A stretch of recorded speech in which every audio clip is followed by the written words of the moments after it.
Hello, friends. Now I'll be reading a special dictation on the topic abortion in 80 words per minute in 5 seconds. Begin. Indian society is a changing society day by day. The younger generation is more acceptable to changing norms, and slowly we are moving towards a developed and more acceptable society in many ways. The younger breed of people is very conscious of their decisions, take quick actions, and act in a responsible way. On the other hand, there is also another side of the same coin, where in the downtrodden and underprivileged regions of the society are still rotting in deep poverty and unacceptable ways of thinking. There are certain norms of the society which are prevalent since many ages and they can't be changed. Transformation takes a long time to come over in the society, and a beneficial change over is always seen as uplift for the entire society. Women in older days were part of the conservative thinking framework, where they had minimal independence to exercise their rights or decision within large families. Large families of yesteryear had their own advantages and disadvantages. Some of the most important advantages was primarily the value system built in children of the next generation and the qualities that they imbibed by looking at the elders of the house. Women gave birth to a lot of babies in their lifetime, and these uncontrolled birth norms were accepted as part of raising the family. In nuclear families of the present generation, the family size has come down to a mere 3 or 4, with the family members consisting of the parents and their children. Due to population control measures, people are more aware of the benefits of a small family. Also, since both parents are working in today's scenario, people find it hard to take care of their babies on a personal level, and hence think twice before going beyond a single child. As society is more developed and advanced in many ways, the work culture of people has its own advantages and disadvantages too. Economic freedom and financial stability have give opportunities to both parents to get into work areas of their choice. The disadvantages are many.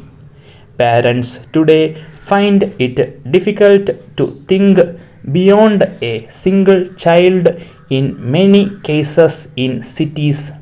Since children lack personal attention from their parents, they are often sent to daycare centers to provide the care and affection supposed to be given to them by their parents.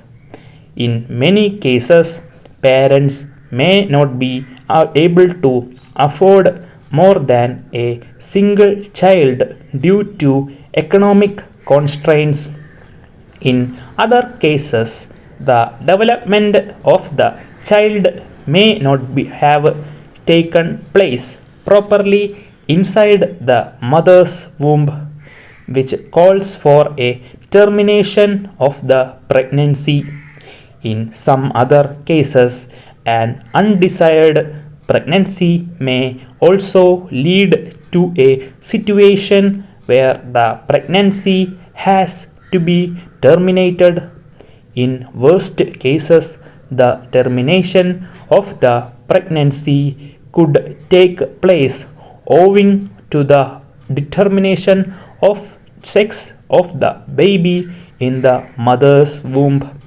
In all these possible cases, the termination leads to a discontinuation of the pregnancy and it is not taken any further under medical conditions such as act of aborting the fetus midway through during its journey in the womb is called as abortion.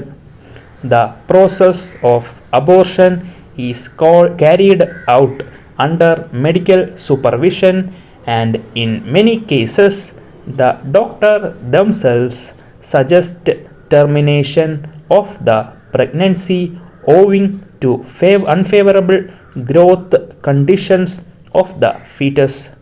Previously, many years ago, sex determination of the fetus was commonplace and people were easily able to determine the sex of the unborn baby.